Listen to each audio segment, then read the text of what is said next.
Assalamualaikum warahmatullahi wabarakatuh. Di sini kami dari kelompok 10 akan mengangkat materi yang berjudul menghidupkan nurani dengan berpikir kritis.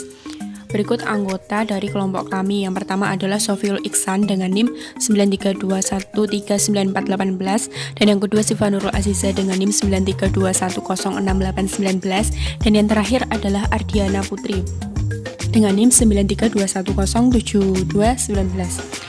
Sebelum menginjak ke materi, apakah kalian tahu dengan maksud berpikir kritis itu apa? Nah, kalian pasti sudah familiar dengan kata-kata tersebut ya. Nah, di sini menghidupkan nurani dengan berpikir kritis.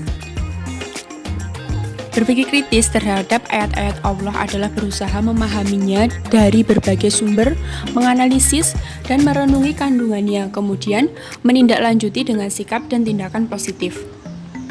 Berpikir kritis adalah aktivitas mental individu untuk membuat keputusan dalam memecahkan masalah yang dihadapi dengan berbagai informasi yang sudah diperoleh melalui beberapa kategori.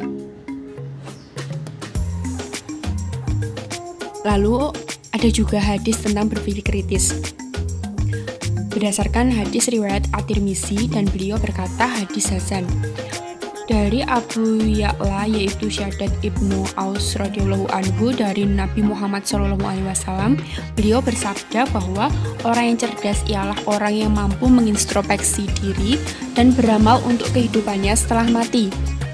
Sedangkan orang yang lemah ialah orang yang selalu mengikuti hawa nafsunya dan berharap kepada Allah Subhanahu wa taala dengan harapan kosong. Hadis riwayat At-Tirmizi dan beliau berkata hadis hasan. Dalam hadis tersebut dijelaskan bahwa Rasulullah SAW menjelaskan bahwa orang yang benar-benar cerdas adalah orang yang pandangannya jauh ke depan, menembus dinding duniawi, yaitu hingga kehidupan abadi yang ada di balik kehidupan fana di dunia ini. Tentu saja, hal itu sangat dipengaruhi oleh keimanan seseorang kepada adanya kehidupan kedua, yaitu akhirat. Orang yang tidak meyakini adanya hari pembalasan tentu tidak akan pernah berpikir untuk menyiapkan diri dengan amal apapun. Dari sini dapat ditarik kesimpulan bahwa orang yang berpikir kritis, mereka berpikir jauh, sangat jauh ke depan. Tidak hanya berpikir untuk memikirkan hari esok saja, tapi mereka berpikir di kehidupan mereka setelah mereka mati.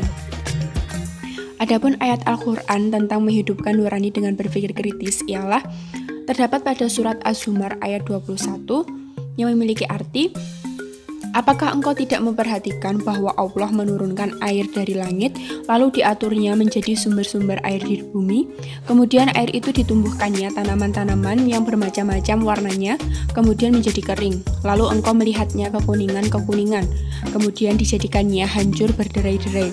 Sungguh pada yang demikian itu terdapat pelajaran bagi orang-orang yang mempunyai akal sehat. Dari ayat Al-Quran tersebut dapat ditarik kesimpulan bahwa orang-orang yang mengambil pelajaran dari fenomena ini akan menyimpulkan bahwa pada mulanya dunia itu seperti gambaran tersebut, diawali dengan hijau segar dan indah, lalu menjadi tua dan cacat. Dahulunya muda, kini menjadi tua, dan pikun serta lemah. Dan sesudahnya, semua itu lalu akan mati. Orang yang berbahagia adalah orang yang sesudah itu mendapat kebaikan. Seringkali Allah Subhanahu wa taala membuat perumpamaan bagi kehidupan dunia ini dengan air yang diturunkannya dari langit. Lalu dengannya ditumbuhkan berbagai macam tumbuh-tumbuhan dan buah-buahan.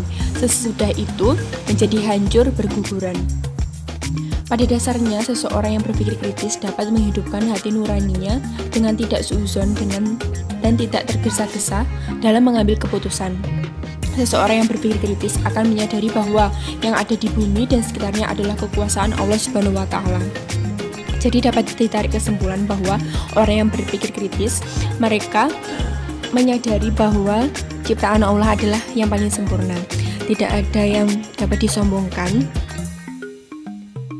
apapun itu, karena kita diciptakan sudah sebaik-baiknya bentuk oleh Allah Subhanahu wa taala.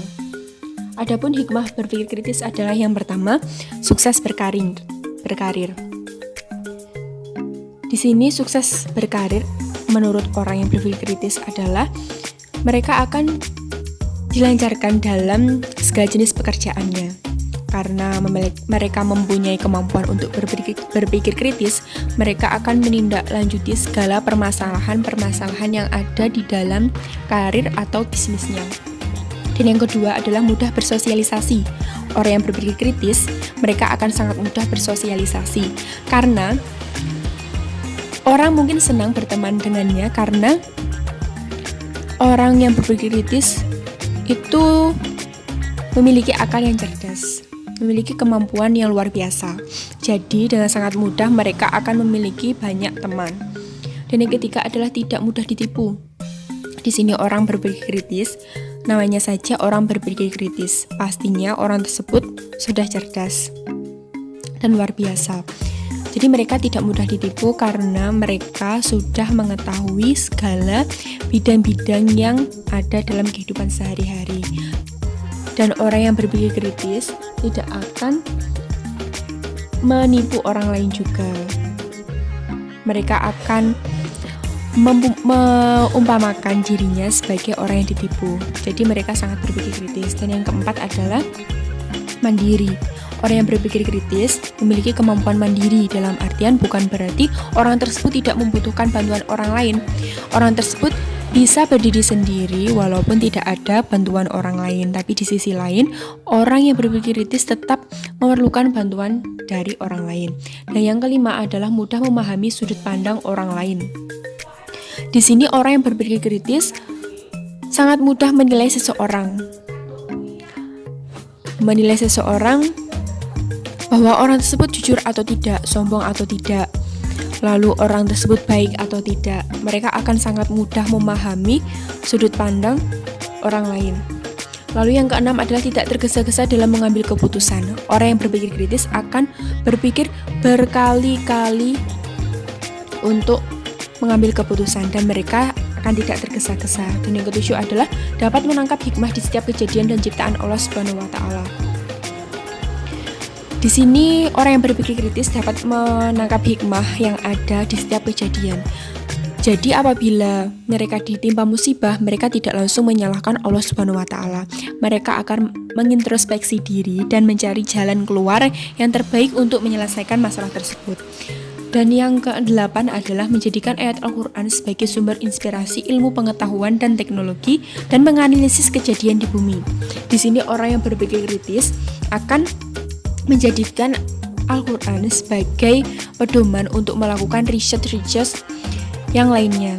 Di sini maksudnya apabila seorang peneliti melakukan riset, mereka akan menjadikan Al-Quran sebagai pedoman untuk melakukan penelitian tersebut. Baik, sekian yang dapat saya sampaikan. Apabila ada kurang lebihnya mohon dimaafkan. Dan apabila ada pertanyaan bisa disampaikan di dalam forum diskusi kita. Sekian dari saya. Wassalamualaikum warahmatullahi wabarakatuh.